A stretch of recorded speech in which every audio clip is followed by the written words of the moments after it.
ये जो मॉल आप मेरे पीछे देख रहे हैं इसका नाम है एग्रो मॉल और ये हुड्डा सरकार में बनवाया गया था ताकि किसानों को एक ही छत के नीचे उनके बीज से लेकर उनके ट्रैक्टर तक की सभी सुविधाएं यही मिल जाएं।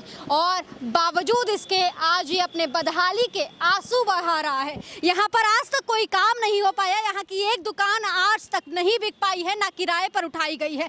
इतनी ज़्यादा दुर्गति की वजह से अब सरकार के द्वारा इसे नीलाम कर देने के आदेश भी दे दिए गए हैं। तो यहाँ पर आम लोग भी हैं, उनसे भी पूछ लेते हैं कि इस फैसले से, इस सरकार के फैसले से ये लोग कितने खुश हैं। सरकार इसको नीलाम करने जा रही है, आपको पता है? हाँ जी मैडम जी, पता चला है। करनाल वाले की और जो पानीपत वाले की है ना, बोली लगाने जा रही है सरकार 8 मार्च को शायद। और इसमें पहले तो सरकार की मंशा थी, इससे पहले जो सरकार थी उन्होंने तैयार करे थे एक ही छत के नीचे जो सारे उपकरण मिल्स के एग्रीकल्चर के बारे में, लेकिन ये सरकार किसानों को तो उजाड़ने पर तुली है। हाँ, ऐसे जो मुझे याद है 2014 में जब प्रधानमंत्री पहली बारी भाषण दे रहे थे तो उन्होंने बोला कि हम किसानों की आय दोगुनी कर देंगे, किसानों के लिए स्वामीनाथन रिपोर्ट लागू कर देंगे, किसानों पर मेन फोकस किया था। आज किसान जिस दुर्गति के आंसू बहा रहे हैं, क्या उसके पीछे भाजपा सरकार की देन मानेंगे आप? नहीं बहन जी, और ये तो है ही, भाजपा सरकार ने अभी बजट आया है, पता पहले बोल रहे थे कि 2022 तक दोगुनी इनकम हो जाएगी, तो आधी भी नहीं रही। ये तो किसान तो मर चुके हैं, बिल्कुल कर्जे में दब चुके हैं।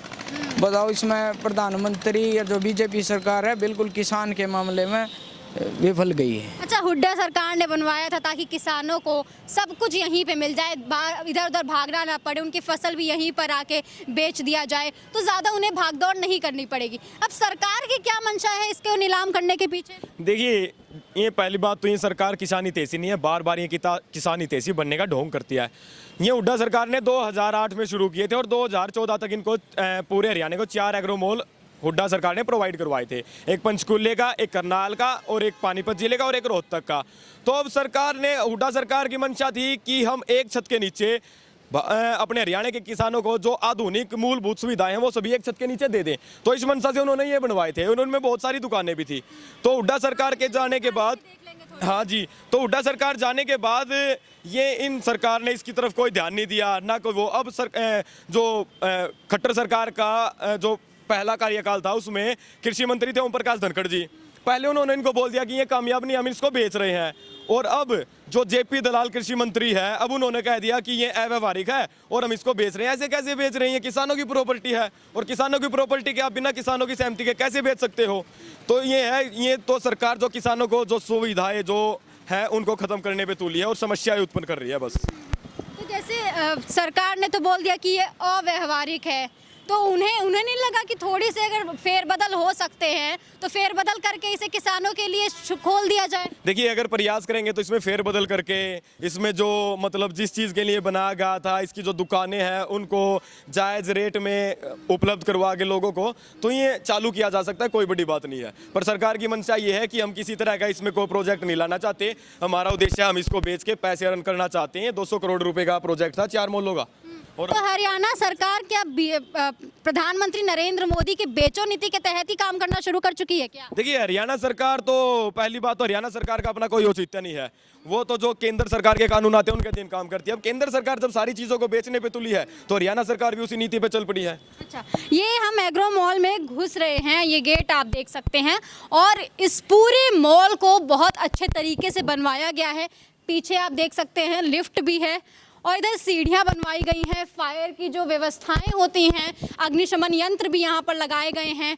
जो दुकानें हैं, दुकानों को भी मैं आपको दिखाना चाहूँगी कि यहाँ पर ये बने हुए हैं और अंदर आके अगर मैं दिखाऊँ तो जो वायरिंग वगैरह होती है वो सारी व्यवस्था की गई है यहाँ पर। और जितनी भी ज़्यादा व्यवस्थाएं कर सकती थी सरकार, उन्होंने अपने हिसाब से की है। लेकिन जो एक बात होती है कि जिसको यूज़ करना नहीं आता है वो चाहे उसे राजमहल क्यों ना दे दो, उसे कोई फ़र्क नहीं पड़ता है। यहाँ पर अग्निशमन यंत्र भी लगे हुए हैं और ये बताता है कि कितनी ज़्यादा अच्छी व्यवस्था यहाँ पर की गई थी। एक उद्घाटन की जो स्लिप होती है, जो मार्ग होता है, वो भी आप देख सकते हैं यहाँ पर लगा हुआ है। अब भूपेंद्र सिंह हुड्डा भी शायद ये नहीं जानते थे कि उनके द्वारा बनवाई गई, उनके द्वारा जिस बिल्डिंग पर इतना ज़्यादा खर्च किया गया है, उस बिल्डिंग को आगे आगामी सरकार दुर्गति के आंसू बहाने को मजबूर कर देगी। हालांकि हुड्डा सरकार ने कृषि के लिए एक अच्छा कदम उठाया था और तभी पूरे हरियाणा में 4 एग्रो मॉल बनवाया था, लेकिन आज वो चारों एग्रो मॉल कहीं ना कहीं कह सकते हैं इसी तरीके से पड़े हुए खाली हैं। इन दुकानों का क्या किया जाएगा?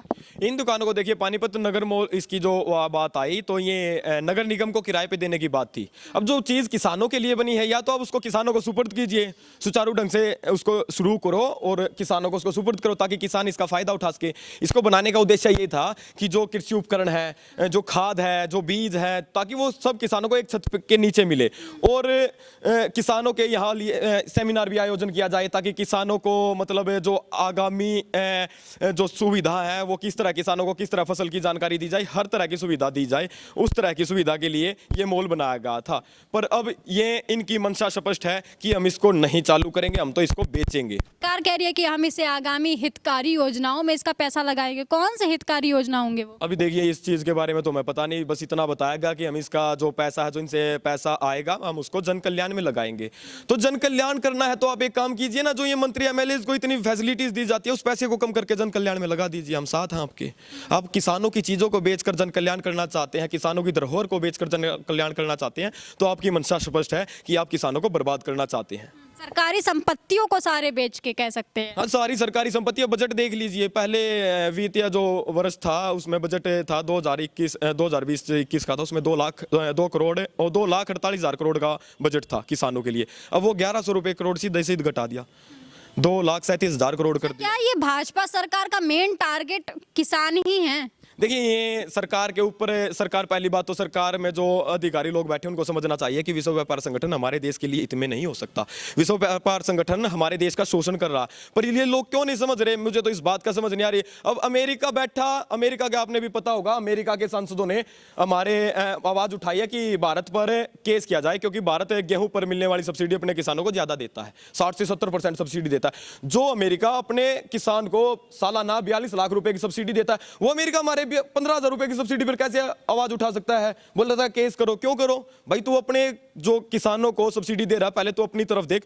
और हमारे देश को बर्बाद करने पे जो विश्व व्यापार संगठन का आता है, सरकार को ये बात समझनी चाहिए और इससे बाहर निकलना चाहिए। ठीक है, मैं किसानों की तरफ से ये सवाल पूछना चाहती हूँ हरियाणा सरकार से कि आखिर किस हितकारी योजना में आपको पैसे लगाने हैं जो आपको ये पूरा मॉल बेचना पड़ रहा है, और आपकी नीतियों में इतनी खराबी क्यों आ गई कि इसकी एक दुकान आज तक ना आप किराए पर उठवा पाए और ना ही बेच पाए। इस खबर में फिलहाल के लिए इतना।